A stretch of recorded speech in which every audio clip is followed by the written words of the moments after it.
তোর পড়ার খরচ জোগানোর জন্য আমি খেতে খাবারের কাজ করছি। যদি বাজারে গেছি, কোনোদিন রিস্কায় উঠি নাই, হাইটে হেঁটে গেছি, মনে মনে ভাবছি যে টাকা দিয়ে আমি রিস্কায় চড়বো, সেই টাকা দিয়ে আমার বড় ছেলের জন্য দুইটা সবজি খোলা নিয়ে যাবো। ও লেখাপড়া করে তো, সবজি খোলা খাইলে কি জানি ওর ব্রেনটা ভালো হইব। এমন করে আমি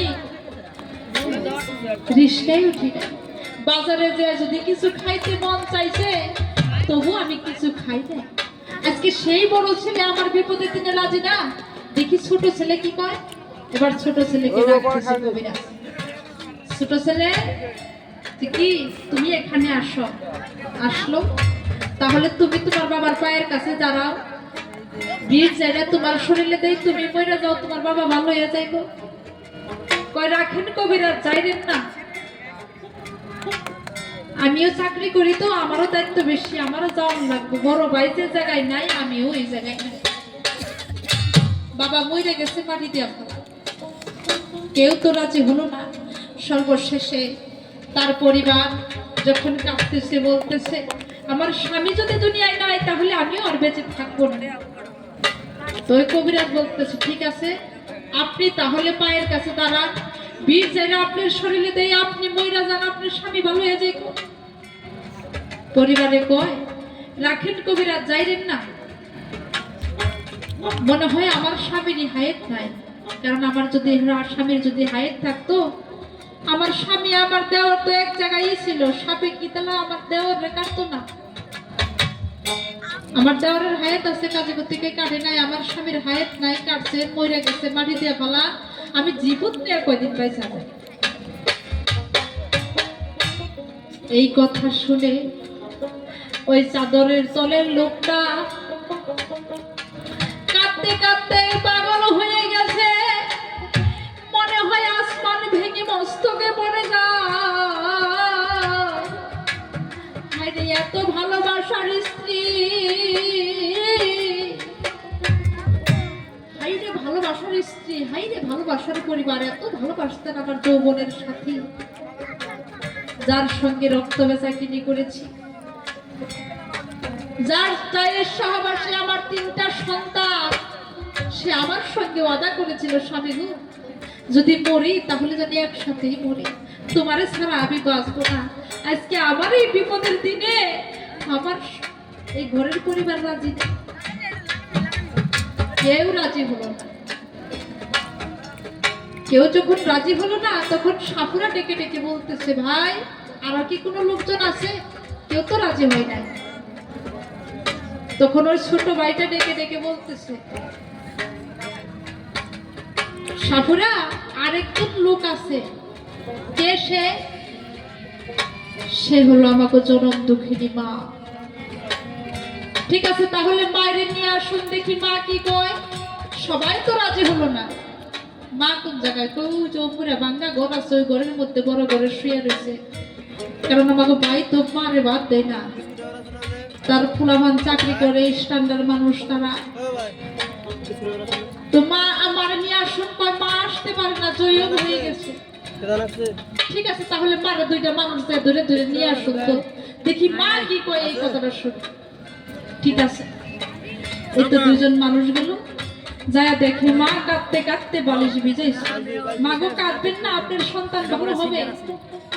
কি কো আমার সন্তান ভালো হইব? হ্যাঁ, আপনার জান লাগবো। বাবা গো আমি তো হাঁটতে পারি না, তাহলে তোমরা আমার নিয়ে যাও। ঠিক আছে, এই তো মারে যখন ধরে ধরে নিয়ে আসছে, ঠিক মায়ে বলতে সাহুরা যাইস না বাবা, যাইস না, আমি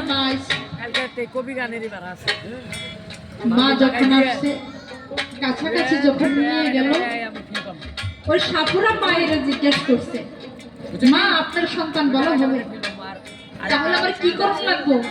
কয় মা আপনি এর কাছে দাঁড়ান, বীর জায়গা আপনার ছেলের বীর জায়গা আপনার শরীরে দেব, আপনি ময়রা যাইবেন, আপনার ছেলে ভালো হয়ে যাবে। মা চোখের পানি ছেড়ে দিয়ে বলছে সাপুরা রে আমি তো দাঁড়িয়ে থাকতে পারি না বাবা, আমি কি বসলে হইব? দে যত বিষ আছে আমি মার কলে যাই দে,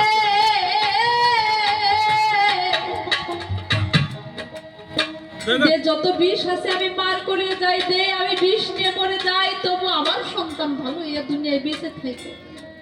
কারণ কোনো মা কোনোদিন চায় না যে আমার সন্তান আমার আগে দুনিয়ার থেকে বিদায় হয়ে যায়। দে যত বিশ্বাস আমি মার করে দে, আমি মা মরে যায় আমার সন্তান ভালো হয়ে বেঁচে থাকে। এই কথা যখন মায়ে বলছে ওই সাধুরা চোখের পানি ছেড়ে দিয়ে বলতেছে মা সবাই রাজি হলো না, তো স্বাধীন স্ত্রী কন্যা পরিবার কেউ রাজি হলো না, আপনাকে তো বাদ দেয় না, বাদ খবর দেয় না, বাংলা করে সিনা খাতা গায়ে দিয়ে শুয়ে রয়েছেন, তাহলে আপনি কেন রাজি হলেন? এই কথা শুনে চোখের পানি ছেড়ে দিয়ে মায় বলতেছে সাকুরা রে তুমি জানো না, তুমি জানো না, না রে তুমি জানো না,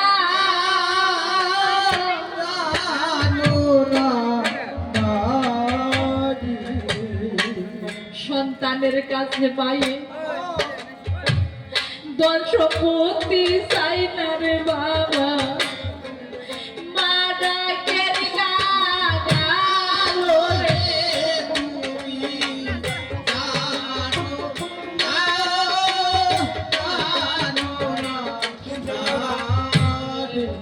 সন্তানের কাছে পাইয়ে ধন সম্পত্তি চাই না রে বাবা,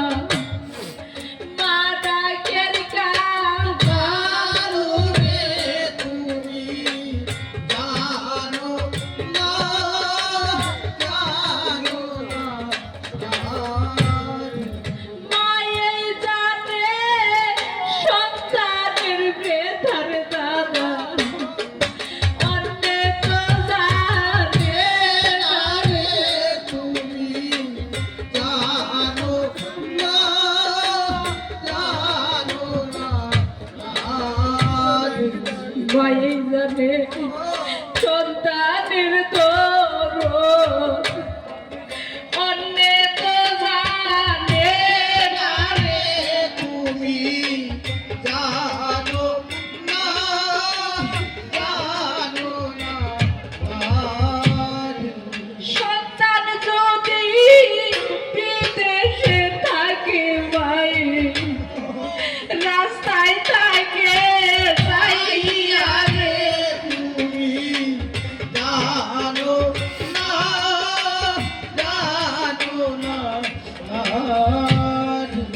এই ববে যার মাহারাই আই গেছে দাদা, কেউ থাকে না চাইয়া রে জানো না, জানো না। সন্তান যদি বিদেশে থাকে ভাই নিদ্রা তো আসে না রে, জানো না, জানো না। সন্তান যদি বিদেশে থাকে ভাই নিদ্রা তো আসে না রে, জানো না, জানো না। মা ডাকে মধুর ডাকলে দাদা, যার গেছে হারাইয়া রে, জানো না, জানো না। মা ডাকে অমূল্য ধন রে দাদা, থাকতে কেউ সিটি জানে, তুমি জানো না, জানো না। মায়ের চরণ জান্নাতের দ্বার রে দাদা, যে কইরাছে সাধনে তুমি জানো না,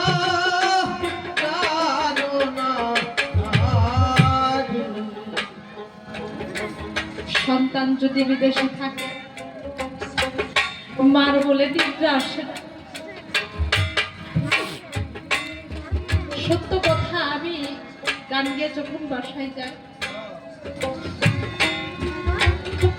গান গেয়ে বাসায় যাই, রাত্রিতে গাড়ি নিয়ে বাসায় চলে যাই, পরীক্ষা করছি, সত্যি আমাকে মারে কোনোদিন ডাক দেওয়ার লাগে না। বাসায় যখন পৌঁছে যাই, কেমন করে বোধহয় আওয়াজ পাই জানি না, সঙ্গে সঙ্গে দরজা গুছিয়ে দেয়।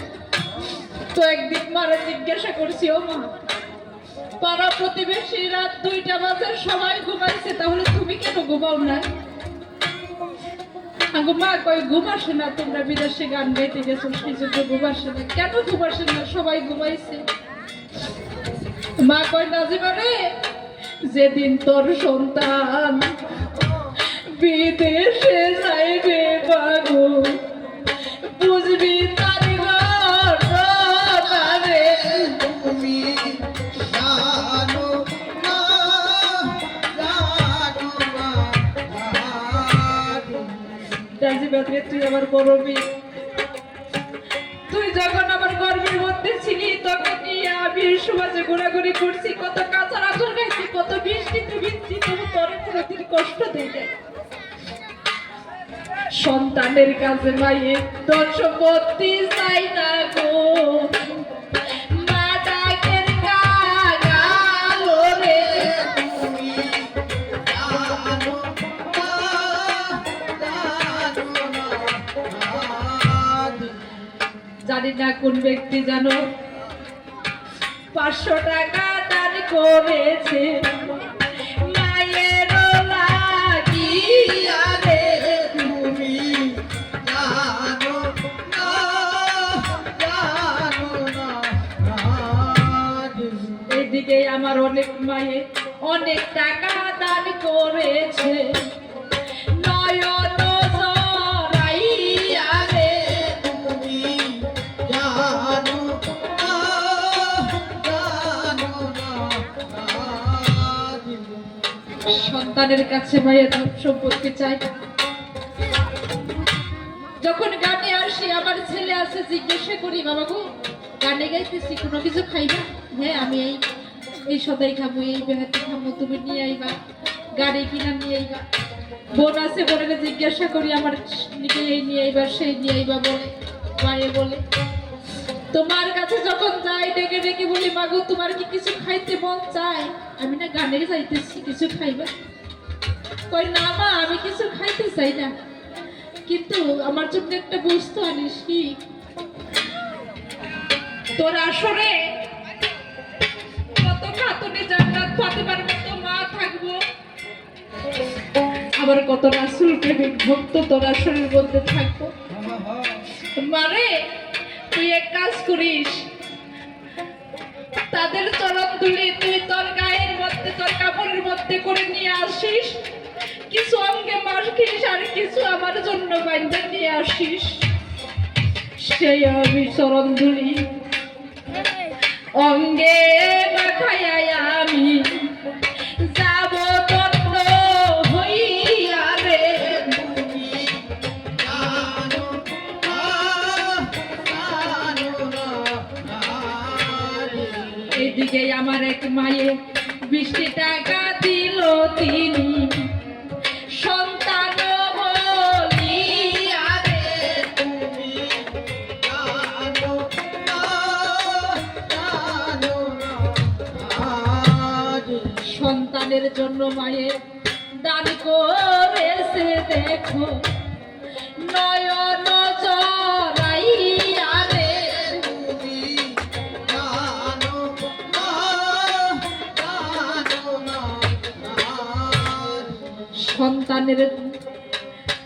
সন্তানের দুঃখে মায়ে দুঃখী গো, এই বিশ্ববাগানে রে। তুমি জানো না, জানো না, ওই ব্যক্তি চাদরের নিচে শুয়ে শুয়ে মৃত মানুষের মতো যখন বইরা রয়েছে এমন সময় ভাইয়ে ডাক দিছে, ছোট ভাই, ও ভাই এখনো থাকার দরকার। এই কথা শুনে আর ভাই ওঠে না।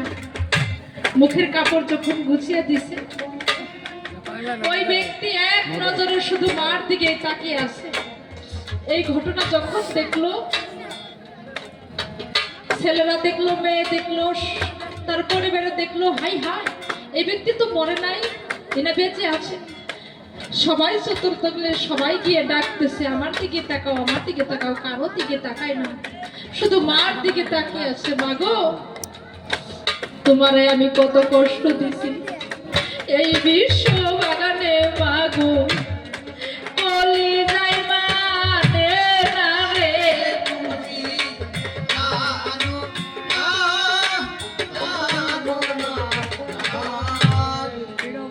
মা গো, এই বিশ্ব জগতে আমি আর কিচ্ছু চাই না, শুধু তোমারে চাই। তুমি যে ভাঙা ঘরে থাকো, তোমার বুকে শুইয়া মা গো যাব ধন্য হইয়া রে।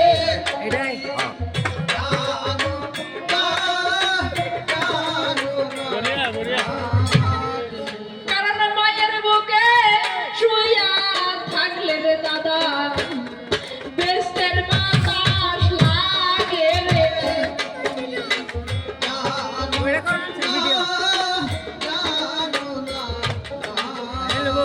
গান শুনিয়া বাসায় যাইয়া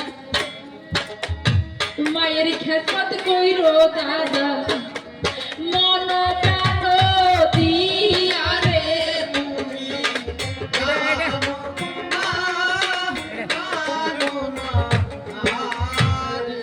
এইদিকে আমার মা জননী সন্তানের জন্য তিনি চরণ ধুলি দিল রে।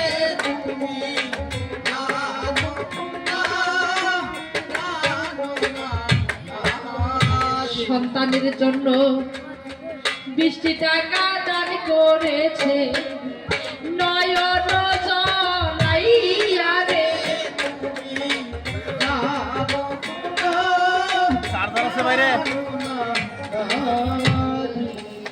এইদিকেতে নবী প্রেমিক সভাতে আসিল, আমার মায়ে 20 টাকা এই সভাতে দিল। আরেক মায়ে 20 টাকা করে গেছে দান, থাকবে আমার মালিক সুবহান। অক্ষয় ভান্ডারে এই টাকা থাকবে জমা হইয়া, শেষের দিনে থাকবে এইটা পারের তরি হইয়া। এইদিকেতে আরেক মায়ে সভাতে আসছিল, 10 টাকায় আমার মায়ে দানি করে গেল। আরেক মায়ে 20 টাকা করে গেছে দান, নবী প্রেমিক এই সভাতে আসলো বর্তমান। 100 টাকা এই সভাতে মায়ের জন্য দিয়া, তিনি আবার ছেলে হইয়া গেছে ধন্য হইয়া।